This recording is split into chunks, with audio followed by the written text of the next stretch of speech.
ఈ విధంగా భరతుడు సైన్యము అందరూ కూడా గంగా నదిని దాటారు. గంగా నదిని దాటిన తర్వాత అక్కడ నుండి భరద్వాజాశ్రమానికి బయలుదేరారు. గుహుడి యొక్క పరివారం కూడా కొంతమంది భరతుడిని అనుసరించి వస్తూ ఉన్నారు. వీళ్ళు నేరుగా కొంత ప్రయాణం చేసి భరద్వాజాశ్రమం వద్దకు వెళ్ళారు. భరద్వాజాశ్రమం చేరిన తర్వాత ఆ భరద్వాజుడు వీళ్ళను చూసి భరతుడిని కూడా ఆహ్వానించాడు. భరతుడు కూడా భరద్వాజాశ్రమంలోకి వెళ్ళాడు. భరద్వాజాశ్రమానికి చాలా దూరంలో సైన్యాన్ని ఆపేశారు. ఎందువల్లంటే ఎప్పుడు కూడా ఆశ్రమం దగ్గర దాకా సైన్యం వెళ్ళకూడదు. రథాలు, ఏనుగులు ఇవన్నీ వాళ్ళు సాక్కున్నటువంటి చెట్లు, చేమలు అవన్నీ కూడా ధ్వంసం చేసేస్తాయి. కాబట్టి ఆశ్రమానికి ఉండేటువంటి ఆనందకరమైనటువంటి వాతావరణాన్ని ధ్వంసం చేయకుండా ఉండేదానికి ఎడంగా ఆపేశారు. గుహుడి సైన్యం కానీ భరతుడి సైన్యం అంతా దూరంగా ఆగారు. వీళ్ళందరూ కాలినడకతో ఆశ్రమానికి వెళ్ళారు. వెళ్ళిన తర్వాత భరద్వాజుడు వాళ్ళకి ఆతిథ్యం ఇచ్చి, భరతుడి యొక్క విషయం ఆయనకు కూడా సందేహంగానే ఉంది. ఏమంటే ఇంత సైన్యాలతో వచ్చినటువంటి భరతుడు ఏ ఉద్దేశ్యంతో పోతున్నాడు అని భరద్వాజుడికి అనుమానం వచ్చి, నాయన రామచంద్రమూర్తి దగ్గరికి ఎందుకు వెళుతున్నావు అని అడిగాడు. భరతుడికి తల తీసేసినట్టుంది. ఏందబ్బా నా జీవితం, ప్రతి ఒక్కరూ నన్ను అనుమానించేవాళ్లేనే, నేను ఏ పాపం ఎరుగనే, ఏంది నాకు ఈ శిక్ష అనుకుంటున్నాడు భరతుడు. అప్పుడు భరద్వాజ మహర్షికి నమస్కారం చేసి, అన్నగారికి పట్టాభిషేకం చేయాల్సింది నాకు చేసుకోమంటున్నారు, నన్ను చేసుకోమంటున్నారు, కాబట్టి అది ధర్మం కాదు, కాబట్టి అన్నగారికే సామ్రాజ్యాన్ని ఒప్పజెప్పాలనే ఉద్దేశంతో నేను వెళుతున్నాను అని ఎప్పుడైతే చెప్పాడో పరమానంద భరితుడైనాడు భరద్వాజ మహర్షి కూడా. అప్పుడు నాయన ఈరోజు ఇక్కడే ఉండండి, మీరు ఈ రాత్రికి ఇక్కడే ఉండండి, ఉదయం లేచి బయలుదేరుదురు, మా ఆతిథ్యాన్ని స్వీకరించండి అన్నాడు. ఇప్పుడు భరతుడు ఏం చెప్పాడంటే, మహానుభావ, మేమే కాదు వేల మంది వచ్చున్నారు, వాళ్ళందరికీ ఆహారం అంటే కష్టమైపోతుంది, మీరు ఎక్కడ ఏర్పాటు చేస్తారు, కాబట్టి ఏం పర్వాలేదు, మేమేదో తెచ్చుకొని ఉన్నామండి, జరిగిపోతుంది, మీ మాట చాలు, మాకు మీ ఆశీర్వచనం చాలు అన్నాడు భరతుడు. కూడా శత్రుఘ్నుడు కూడా పక్కనే ఉన్నాడు. లేదు నాయన, మీకు అందరికీ భోజనం పెడతాను నేను. చూడండి తపశ్శక్తి అనేది ఎంత గొప్పదో. మనకు రామాయణ భారతాదుల్లో ఈ విషయాలు మనకు అక్కడక్కడ కనపడుతూ ఉన్నాయి, గమనించండి. అందరికీ భోజనం పెడతాను, అందరికీ ఏ విధమైనటువంటి వసతులు కావాలనో అన్నీ కల్పిస్తాను, ఒక్కసారి నా యొక్క ఆతిథ్యాన్ని స్వీకరించండి అని చెప్పి ఆయన కూర్చోమని చెప్పి ఆయన దేవమందిరం లేకపోయి ధ్యానం చేశాడు. ఆయన ఏం ధ్యానం చేశాడో, ఏ మంత్రం చెప్పాడో ఏమో మనకు తెలియదు.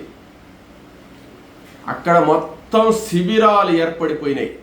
ఏది, వీళ్ళు నివసించేదానికి కావలసినటువంటి వసతులు, పండుకునేటువంటి వాళ్లకు పరుపులు, మంచాలు, ఇంకా ఏ విధమైనటువంటి వసతులు కావాలో ఆ వసతులన్నీ కూడా ఆయన యొక్క తపశ్శక్తి వల్ల ఏర్పడి ఆ విందు భోజనం ఎలా చేశాడంటే, ఆయన మాత్రం దైవమందిరంలో జపం చేసి వచ్చి కూర్చున్నాడు. ఇంకా భరతుడు మొదలైనటువంటి వాళ్ళందరికీ కూడా రాజోపచారాలు చేసేటువంటి వాళ్ళు, వాళ్ళకు వడ్డించేటువంటి వాళ్ళు, వాళ్ళకు శయనాలు చూపించేటువంటి వాళ్ళు, వాళ్ళకు వసతి గృహాలన్నీ కూడా ఏర్పాటు చేసేటువంటి వాళ్ళు, ఇటువంటివన్నీ కూడా అక్కడ అది స్వప్నమా లేకపోతే నిజమా అన్నట్టుగా ఏర్పాటైపోయినాయి. పాయసకు అర్థమాలు అంటే కొన్ని వేల మంది ఉన్నారు కదా, వీళ్ళందరికీ ఎలా చేస్తామంటే ఆ పాయసం అనేటువంటిదే ఒక ప్రవాహం మాదిరి ప్రవహిస్తూ ఉన్నదట. అనేక మందికి చాలినటువంటి వడలు, ఇంకా అన్ని రకాలైనటువంటి పులిహోరలు, తర్వాత భోజనాలు, పప్పులు, సాంబార్లు, తర్వాత ఇటువంటి ఆహార పదార్థాలు నాకు తెలిసినవి కొన్నే చెప్పాను.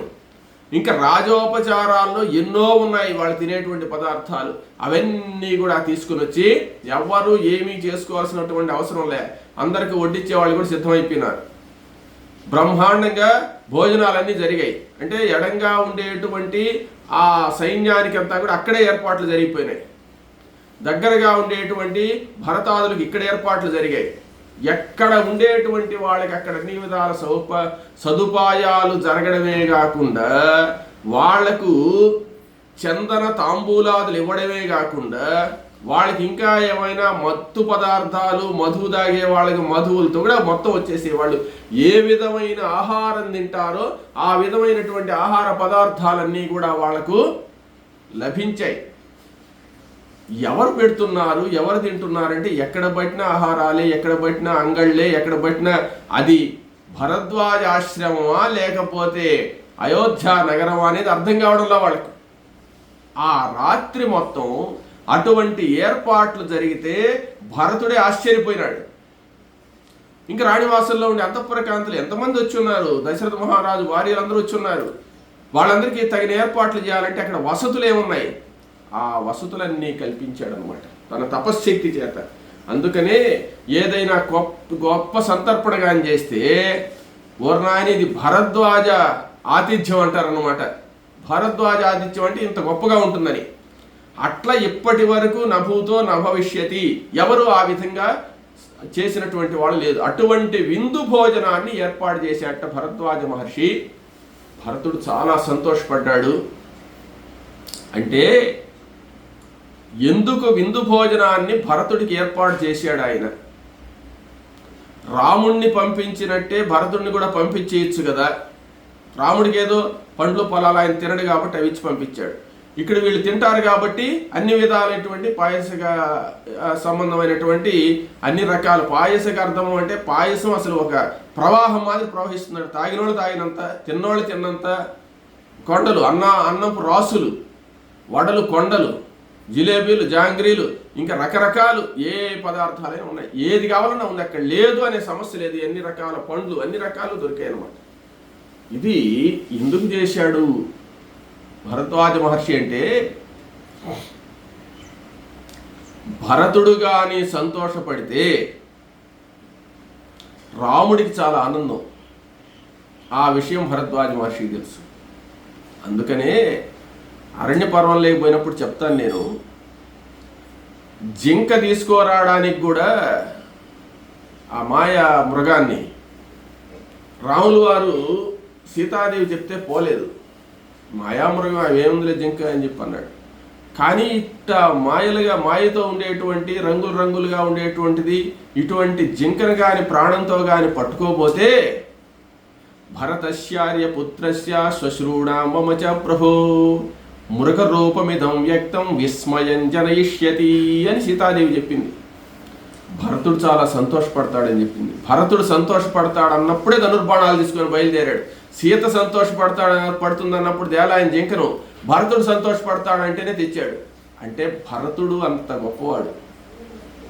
భరతుడు ఇక్కడ భోజనం సంతోషపడ్డాడు అంటే రామచంద్రమూర్తి సంతోషపడ్డట్టే. రామచంద్రమూర్తి సంతోషపడ్డాడు అంటే భగవంతుడు శ్రీ మహావిష్ణువు సంతోషపడ్డట్టే. శ్రీ మహావిష్ణువుకు భోజనం పెట్టినటువంటి ఫలితం రావాలంటే ఇక్కడ భరతుడికి పెట్టాలి భోజనం. భరతుడికి పెట్టాలి అంటే భరతుడు తాను తినడు, సైన్యానికి అంతా పెట్టాలి. ఆ భరతుడికి ఇక్కడ అన్ని విధాలైనటువంటి సకల భోగాలతో సంబంధించినటువంటి భోజనాన్ని కానీ ఏర్పాటు చేస్తే ఆనందపడేవాడు పరమాత్మ. అందువలనే భగవంతుణ్ణి పూజించేదానికంటే భగవంతుడి భక్తుడిని పూజించడం గొప్ప. అటువంటి రాజ్యాన్ని ఇస్తే ఆ 14 సంవత్సరాలు రాజ్య పరిపాలన చేసుకోకుండా ఆ రాజ్యం నాకు అవసరం లేదని చెప్పి ఆ రాజ్య భోగాలన్నీ త్యజించి నారచీరలు ధరించి అన్న కోసం వస్తున్నాడంటే అంతకంటే పరమ భక్తుడు ఎవరున్నారు? అటువంటి భక్తుడికి మనం ఆతిథ్యం ఇవ్వడం అంటే మన జన్మ సార్థకం అనుకున్నాడు భరద్వాజుడు. అందువల్ల భరతుడికి ఇచ్చాడంటే ఆయనేమంత ఆలోచన లేని వ్యక్తి కాదు. చాలా సంతోషించాడు భరతుడు. అందరికీ కూడా భోజనాలు బాగా పెట్టావు, విందు బాగా చేశావు మహర్షి, చాలా సంతోషం అని చెప్పి సంతోషపడ్డాడు. తరువాత ఉదయాన్నే లేచి ఆయనకి నమస్కారం చేసినటువంటి వాళ్ళే చిత్రకూట పర్వతానికి వెళ్ళున్నాడు రాముడు అనేటువంటి విషయాన్ని తెలుసుకుని చిత్రకూట పర్వతానికి మార్గాన్ని అడిగాడు. ఆయన నిర్దేశించినటువంటి మార్గం ప్రకారం పలానా చోట ఉంటాడు, ఈ దారిని వెళ్ళమన్నాను నేను, ఖచ్చితంగా ఆ ప్రాంతంలో ఉన్నాడు రాముడు అని చెప్పిన తర్వాత ఉదయాన్నే ఆయన ఆతిథ్యం స్వీకరించి ఆయన యొక్క సత్కారాలని కూడా తీసుకున్న తర్వాత భరతుడు ససైన్యంగా బయలుదేరి చిత్రకూట పర్వతానికి బయలుదేరాడు. ఆ చిత్రకూట పర్వతం వైపుగా బయలుదేరిపోతూ ఉన్నాడు. అక్కడ వచ్చేటువంటి నదులు, ఇక యమునా నది, అవన్నీ కూడా వీళ్ళు గుహుడు వాళ్ళు ఉండేది. ఎందుకంటే వాళ్ళకి సంబంధించినటువంటి నావికులందరూ ఉన్నారనమాట అక్కడ వాళ్ళని దాటించేదానికి. అక్కడ కూడా వాళ్ళు దాటించేశారు. ఆ యమునా నదిని కూడా దాటినటువంటి వాళ్ళై చిత్రకూట పర్వతం దగ్గరికి ప్రయాణమైనారు. ఆ చిత్రకూట పర్వతం దగ్గరికి ప్రయాణమైన తర్వాత చిత్రకూట పర్వతం క్రింద భాగంలో సైన్యాలన్నీ ఆగిపోయినాయి. ఇంకా రథాలు, గుర్రాలు అన్నీ ఆగిపోయినాయి. ఆ చిత్రకూట పర్వత సమీపంలో ఆగిన తర్వాత ఆ చిత్రకూట పర్వతం మీద ఆశ్రమాలన్నీ ఉన్నాయి కదా, ఆ ఆశ్రమాల్లో ఎక్కడ రాముడు ఉన్నాడో, ఎక్కడ ఏ ఋషి ఉన్నాడో వీళ్ళకి తెలియదు.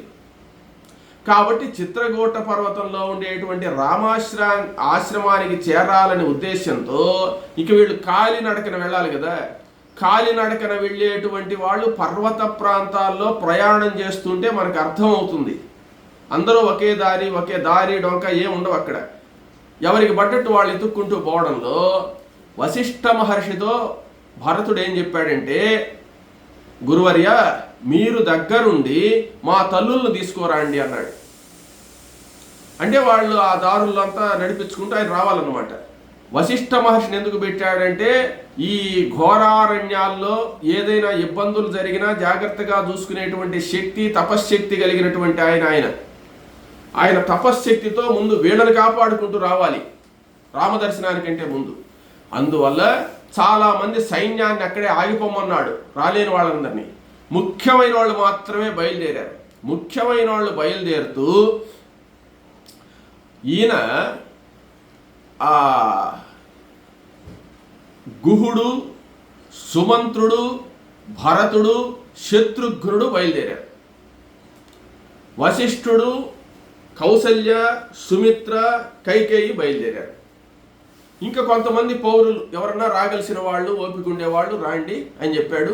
వచ్చే వాళ్ళందరూ రాముడిని చూడాలనే ఉద్దేశంతో ఉన్నారు కాబట్టి కొంతమంది రాగలిశారు, కొంతమంది రాలేక ఉంటున్నారు. వీళ్ళు ఈ విధంగా బయలుదేరుతూ ఎవరి దారి వాళ్ళు అయిపోయినారు. కౌసల్య వాళ్ళు ఒక దారిలో వెళ్ళిపోయినారు, భరతుడు వాళ్ళు ఒక దారిలో వెళ్ళిపోయినారు. రామాశ్రమం ఎక్కడో వీళ్ళకి తెలియదు, దారి తెలియదు, ఎక్కడ నిర్మించుకోమన్నాడో వీళ్ళకి అసలు తెలియదు కదా.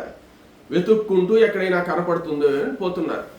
పోతూ ఉంటే ఆ ఋష్యాదులు ఏర్పరచుకున్నటువంటి దారులు, వాళ్ళు నడక దారులు, కాలిదారులు ఉంటాయి కదా, వాటి ఆధారంగా వీళ్ళు పోతూ ఉన్నారు. పోంగా ఈ సైన్యాన్ని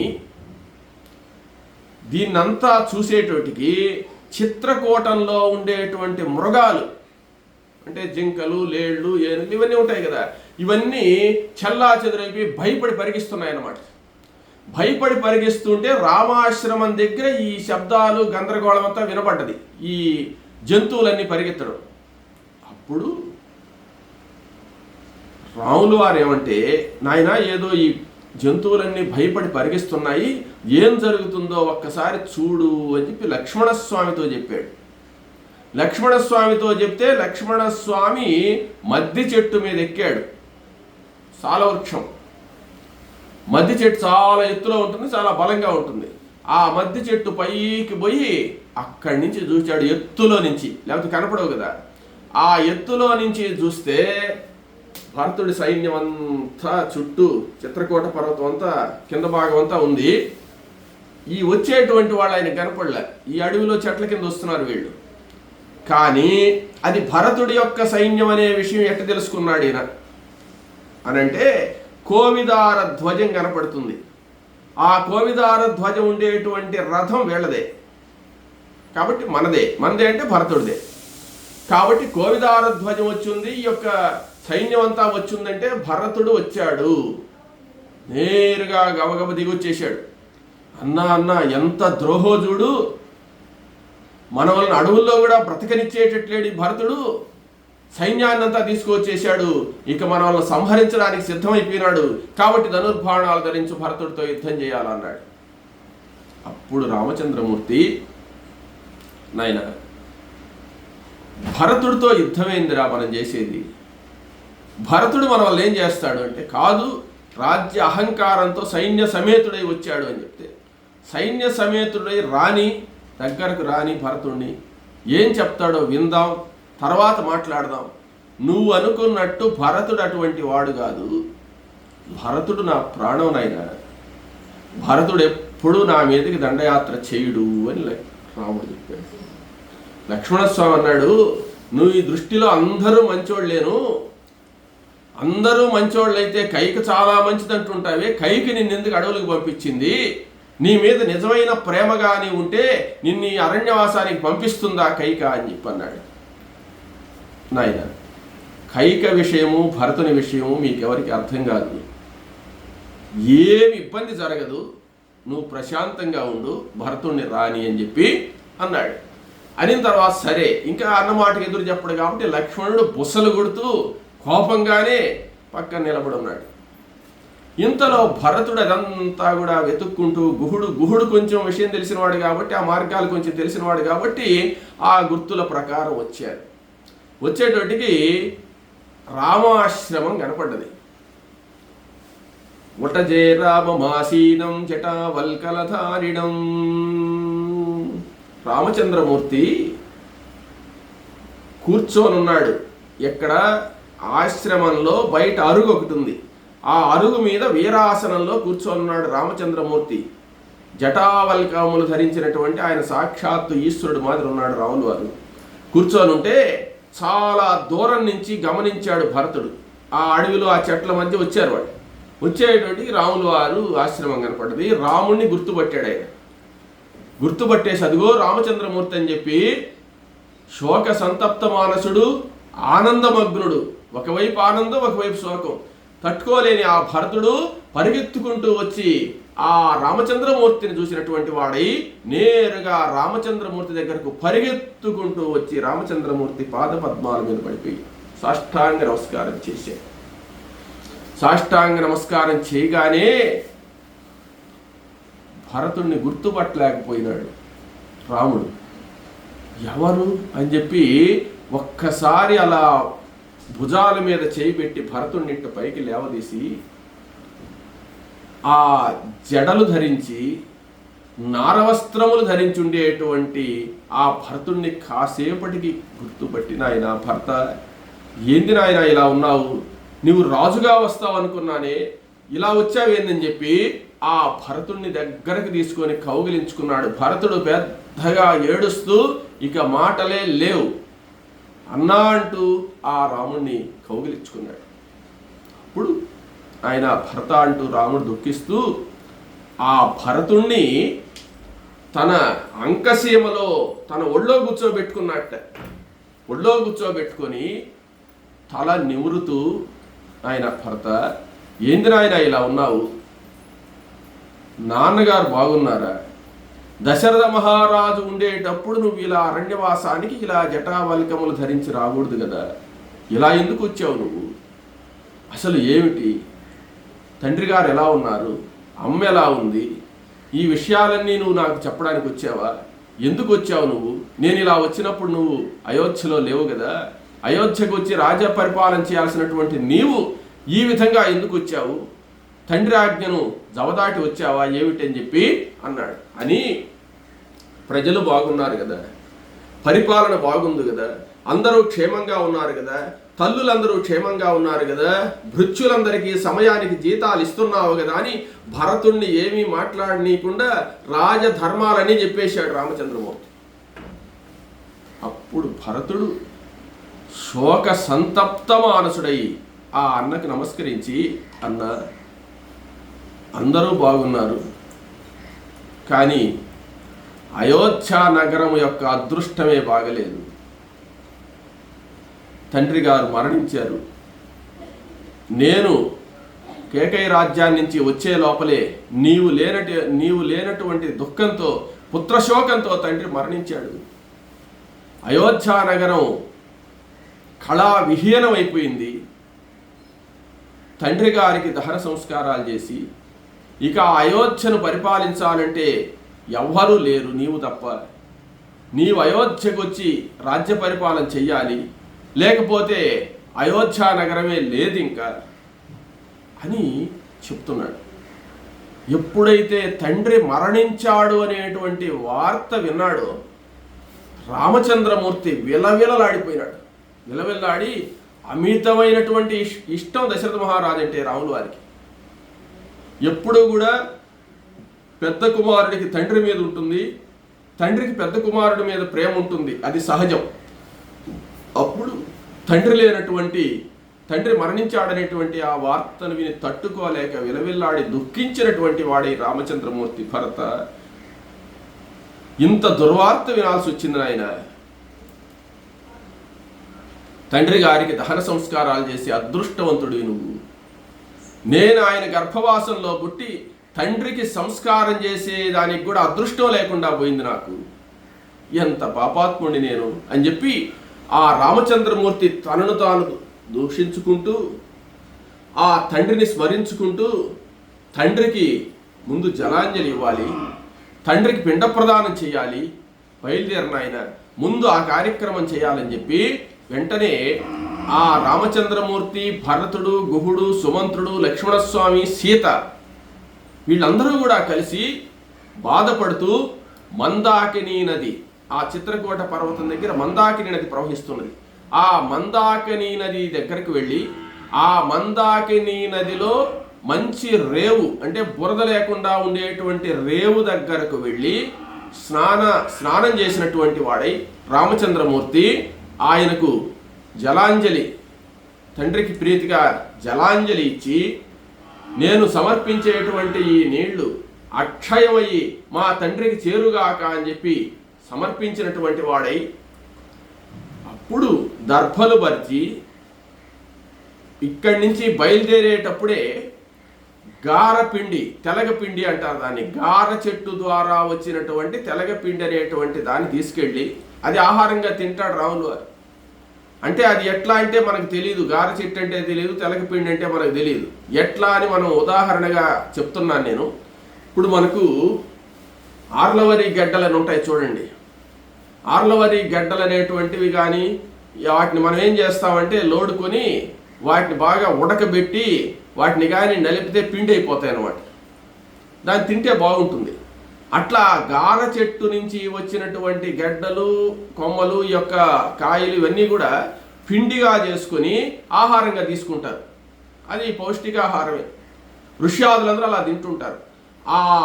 ఆ చెట్టు ద్వారా వచ్చినటువంటి ఆ యొక్క పిండిని, ఆ గడ్డలను ఉడకబెట్టి, మన ఆర్లవరి గడ్డలు అనేటువంటి వాటిని ఉడకబెట్టి వాటిని పిండిగా చేసేటైతే తీసుకుంటామో అలాగే సీతాదేవి వాటిని ఉడకబెట్టిందట. ఉడకబెట్టి పిండి చేసిన తర్వాత వాటిని ఆ పిండి అంతా కూడా పిండాలుగా చేసి ఆ పిండాలు తండ్రికి సంబంధించి పెడుతూ, తండ్రి ఏదైతే ఆహారం మనం తింటున్నామో దాన్నే పిండాలుగా పెట్టమని శాస్త్రం చెప్తుంది కాబట్టి, నేను తినే ఆహారం ఇదే కాబట్టి నేను సమర్పిస్తున్నానని చెప్పి పిండ్యాకము అంటారు దాన్ని. ఆ పిండిని ఆ పిండాలుగా పెట్టినటువంటి వాడై నమస్కారం చేసి పితృయజ్ఞం చేశాడు. పితృదేవతలకు సమర్పించి ఆ పితృపూజ, ఆ మంత్రాలన్నీ కూడా రాముల వారికి తెలుసు, ఆయనే చేసి ఆ తండ్రికి ఈ యొక్క తర్పణము, ఈ పిండ ప్రదానము చేసినటువంటి వాడై ఇక్కడి నుంచి బయలుదేరి పోదాం నాయన అని చెప్పి ఆ ఆశ్రమానికి వచ్చేసారు. ఆశ్రమానికి వచ్చి వీళ్ళున్నంతసేపు కూడా తల్లులు రాలేదు. ఇంకా వశిష్ఠుడు, ఆ కౌసల్య, సుమిత్ర, కైకేయి వీళ్ళు ఇంకొక మార్గంలో ఉన్నారు. వాళ్ళు ఏం చేశారంటే ఆ వశిష్ఠుడు అలా తీసుకువస్తూ రాముడి అరణ్యాల్లో ఉన్నాడా, ఈ అరణ్యాల్లో ఎలా ఉన్నాడు నా రామచంద్రమూర్తి అని కౌసల్య అనుకుంటుంది, సుమిత్ర అనుకుంటుంది, కైకేయి కూడా అనుకుంటుంది. ఆ విధంగా వాళ్ళందరూ వస్తూ ఉంటే ఈ మందాకిని తీరానికి వచ్చారు. వాళ్ళు మందాకిని తీరాన్ని చూస్తూ వస్తూ ఉంటే ఆ మందాకిని తీర ప్రాంతంలో ఈ రేవు దగ్గర దర్భ మీద పెట్టుండేటువంటి ఈ తెలకపిండి యొక్క ఆ పిండాలు కనపడ్డాయి. ఇక్కడెవరు పెడతారు పిండాలు? ఇది రామచంద్రమూర్తి నిర్వహించిందేను. రామచంద్రమూర్తి తన తండ్రికి ఇక్కడ పిండ ప్రదానం చేశాడు అని చెప్పి అనుకొని ఈ సమీపంలోనే ఉంటుంది ఆశ్రమం అని చెప్పి నిర్ణయించుకొని అలా అక్కడ ఉండేటువంటి ఒక కాలి దోవ గుండా వస్తూ ఈ ఆశ్రమం వచ్చారు. ఆశ్రమం కనపడ్డది. ఆశ్రమం కనపడగానే నేరుగా ఇదే రామాశ్రమం అని చెప్పి వచ్చేశారు. అక్కడ రామచంద్రమూర్తి కనపడ్డాడు. ఆ రామచంద్రమూర్తిని చూడగానే ఆ తల్లి కౌసల్య పరిగెత్తుకుంటూ వచ్చింది. రామచంద్రమూర్తి కూడా వెళ్ళి తల్లికి నమస్కారం చేశాడు. ఆ తల్లిని కౌగిలించుకున్నాడు. తర్వాత సుమిత్రకి నమస్కారం చేశాడు, కైకకి నమస్కారం చేశారు. వాళ్ళందరూ కూడా ఆ తల్లుల్ని అమిత ప్రేమతో చూసి వాళ్ళ శోకాన్ని తగ్గిస్తూ, అమ్మ లక్ష్మణస్వామి కూడా అలాగే అందరికీ నమస్కారం చేశాడు. వాళ్ళ తల్లులందరూ కూడా విలపిస్తూ ఉంటే ఆ శోకాన్నంతా కూడా పోయేటట్టుగా రామచంద్రమూర్తి తల్లి, నేను ఇక్కడ క్షేమంగా ఉన్నాను, తండ్రి మాట ప్రకారం వచ్చాను, 14 సంవత్సరాలు అయిపోయిన పాటు వస్తాను కదా, మీరు ఇంక దుఃఖించకూడదని చెప్పి అనేక విధాల వాళ్లకు ఆ దుఃఖం లేకుండా చేసి తర్వాత వశిష్ఠ వామదేవాది ఋషీశ్వరులందరితో కూడా మాట్లాడి అందరూ ఆ సమయంలో రామాశ్రమంలో విశ్రమించారు. విశ్రమించిన తర్వాత ఈ భరతుడు ఏం చేశాడంటే, అన్న ఇంకా ఆలస్యం చేయొద్దు, నువ్వు బయలుదేరి అయోధ్యకు వచ్చేస్తే ఇంకా శ్రీరామ పట్టాభిషేకం వైభవంగా అందరూ హాయిగా ఉంటాము అని చెప్పాడు. అప్పుడు రామచంద్రమూర్తి ఏం చెప్పాడంటే, నాయన ఇక్ష్వాకు వంశంలో తండ్రి మాట జవదాటినటువంటి ఆ జవదాటాడు అనేటువంటి ఒక మచ్చ నాకు ఏర్పడుతుంది. కాబట్టి ఆయన మాట నిర్వహించేంత వరకు నేను అయోధ్యకు రాను, 14 సంవత్సరాలు అయిన తర్వాతే రావడం జరుగుతుంది అన్నాడు. ఇంతలో అందరూ ఋషీశ్వరులందరూ కూడా తలా ఒక మాట చెప్పారు. వాళ్ళకి తోచినటువంటి మాటలన్నీ చెప్తుంటే ఆ వశిష్ఠుడు కూడా రమ్మని చెప్పాడు. జరిగిందేదో జరిగిపోయింది, అవన్నీ ఏం లేదు, వచ్చేయవచ్చు అని చెప్పాడు. కానీ రామచంద్రమూర్తి మాత్రం ఒప్పుకోవడం లేదు. అప్పుడు జాబాలి అనేటువంటి ఆయన గొప్ప ఋషి, ఆయన నాస్తికవాదం చేశాడు. అప్పుడెప్పుడో ఇచ్చిన వరాలు అవి ఇప్పుడు గోవర్కోవడం తప్పు కదా, అవి ఇప్పుడు ఇవ్వాల్సిన అవసరం లేదు, వాటిని పాటించాల్సినటువంటి అవసరం లేదు, అవన్నీ ధర్మాలు కాదు. తండ్రి లేనప్పుడు పెద్ద కొడుకే రాజ్య పరిపాలన చేయాలా, రాజ్య పరిపాలన చేయాలన్నప్పుడు తండ్రి మాట అనుసరించడం మీరు చెప్పింది యథార్థమే, కానీ పెద్ద కొడుకు రాజ్యం చేయడం కూడా ధర్మమేను. కాబట్టి ఇవన్నీ కాదు, అవన్నీ పక్కన పెట్టేసేసి ఆయన కామ మోహితుడై చేసినటువంటి ఇవే కానీ అసలు కైకేయి మీకు అడవులకు పొమ్మని చెప్పిందే కానీ దశరథుడి నోటికుండా ఏమన్నా చెప్పాడా? చెప్పలేదు కదా. కాబట్టి పితృవాక్య పరిపాలన అనే ఉద్దేశంతో నువ్వు ఈ విధంగా ఉండడం దేనికి, నువ్వు అయోధ్యకు రాని ఇట్లా విపరీతంగా మాట్లాడాడు. ఇప్పుడు రాముల వారికి కోపం వచ్చింది. జాబాలి మహర్షి, ఎక్కువ మాట్లాడద్దు, మీరేంది ఈ విధంగా తిరస్కార భావంతో ఇట్లా మాట్లాడుతున్నారే, ధర్మానికి వ్యతిరేక్తంగా మాట్లాడుతున్నారు, మీ ధర్మం కాదు అని చెప్పి గట్టిగా మాట్లాడాడు కోపంగా. అప్పుడు వశిష్ఠుడు రాముల వారిని శాంతపరిచిన ఆయన నాస్తికుడు కాదు, నాస్తిక వాదం చేశాడంతే కానీ జాబాలి మహానుభావుడు. ఏ విధంగా అయినా నేను ఒప్పించాలని మాట్లాడుతున్నాడు కానీ ఆయన యథార్థంలో అయితే నాస్తికుడు కాదు, ఆయన మీద నువ్వు కోపపడవద్దు అని చెప్పి వశిష్ఠ మహర్షి చెప్పాడు. చెప్పిన తర్వాత సరే రాముడు సంతసించి, పితృవాక్య పరిపాలనే ముఖ్యము కాబట్టి పితృవాక్య పరిపాలనను వ్యతిరేకించి నేను రానని చెప్పి చెప్పాడు. ఇవన్నీ చెప్పి అనేక విధాలు అందరూ చెప్పిన తర్వాత ఎవరు చెప్పినా కానీ రామచంద్రమూర్తి రాజ్య పరిపాలనకు నేను ఈ 14 సంవత్సరాలు అయ్యేంత వరకు రాను అని చెప్పాడు. అప్పుడు భరతుడు ఇంతలో ఏం చేశాడంటే, ఆయన ఉద్దేశం గజారోహణం చేసి తీసుకోపోవాలి రాముల వారిని కోరిక. ఛత్రము, చామరము, తర్వాత ఏమంటే బంగారుతో అలంకరింపబడినటువంటి పాదుకలు, ఇవన్నీ కూడా తెచ్చున్నాడు. అవన్నీ అలంకరించుకొని రాముల వారిని తీసుకోపోవాలి. ఆయన ఒప్పుకునేటట్లేడు. అప్పుడు భద్రగజం మృత్యుంజయము అనేటువంటి ఒక ఏనుగు ఉందన్నమాట. ఆ ఏనుగు అన్నీ కూడా రథం అక్కడ కింద ఆగి ఉన్నాయి. ఏనుగును మాత్రం తీసుకువచ్చారు పైకి. ఏమంటే రాముల వారిని ఏనుగు మీద ఎక్కి తీసుకోపోవాలి. అక్కడ ఏనుగులని తిరుగుతాయి కదా కొండ మీద, తీసుకొచ్చేసారు. అప్పుడు ఎవరు చెప్పినా వినకపోయిన తర్వాత అప్పుడు భరతుడు నమస్కారం చేసి, అన్నా మీ మాటే వింటాను, కానీ రాజ్య పరిపాలన నేను చేయను, రాజ్యం మీదే.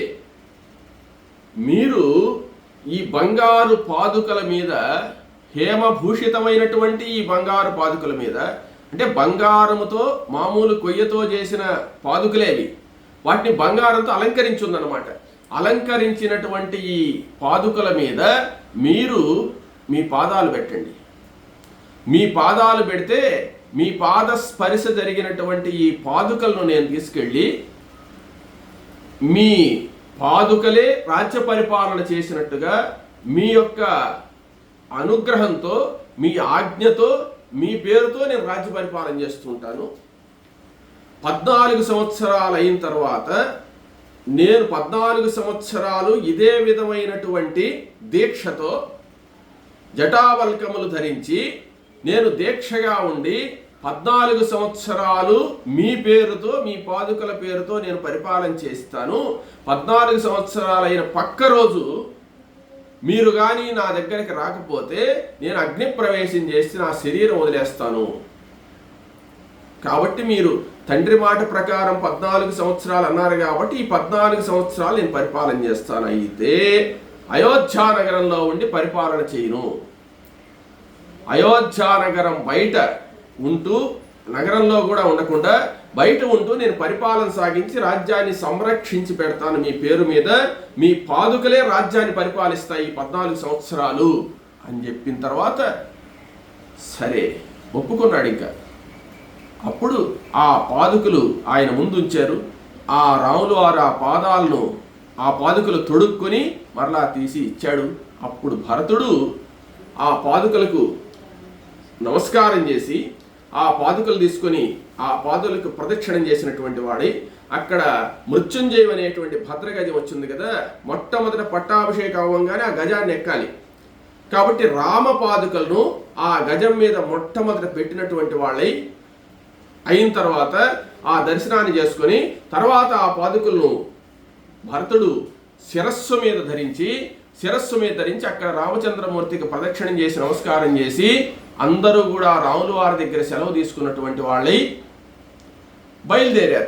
బయలుదేరేసి వస్తూ ఉన్నారు. ఇక్కడ కౌసల్య, సుమిత్ర, కైకేయులు కూడా రామచంద్రమూర్తి దగ్గర సెలవు తీసుకుని వచ్చేటప్పుడు పెద్దగా రాముణ్ణి పట్టుకొని ఏడుస్తూ ఉంటే రాముడు వాళ్ళని ఓదార్చలేకున్నారు. వాళ్ళకు రాముడికి వీడ్కోలు చెప్పలేకున్నారు వీళ్ళు. ఆ సందర్భంలో రాముడు వాళ్ళకి ఏం చెప్పలేక, వాళ్ళని ఓదార్చలేక ఆశ్రమంలోకి వెళ్ళిపోయినాడు. అప్పుడు దుఃఖంతోనే ఈ కౌసల్య, సుమిత్ర బయలుదేరారు. భరతుడు వాళ్ళందరూ కూడా చిత్రకూట పర్వతాన్ని దిగినటువంటి వాళ్ళై ఆ శిరస్సు మీద రామపాదుకలు ధరించి తరువాత రథారోహణం చేశాడు భరతుడు. శత్రుఘ్నుడు కూడా ఎక్కాడు రథాన్ని. శిరస్సు మీద రామపాదుకలు ధరించి భరతుడు బయలుదేరి, సైన్యం అంతా కూడా బయలుదేరింది అయోధ్య నగరానికి బయలుదేరి దారిలో భరద్వాజ మహర్షి వద్దకు మరలా వచ్చినటువంటి వాళ్ళై ఆ భరద్వాజ మహర్షికి విషయం అంతా కూడా చెప్పి తర్వాత ఈ గుహుడు గంగా నదిని అంతా కూడా దాటించగా గుహుడికి కూడా వీడ్కోలు పలికి ఈ భరత సైన్యం అంతా కూడా నేరుగా వచ్చి అయోధ్య నగరంలో ప్రవేశించబోతూ ఉన్నది. తర్వాత ఏం జరిగిందనే విషయాన్ని తర్వాత తెలుసుకుందాం.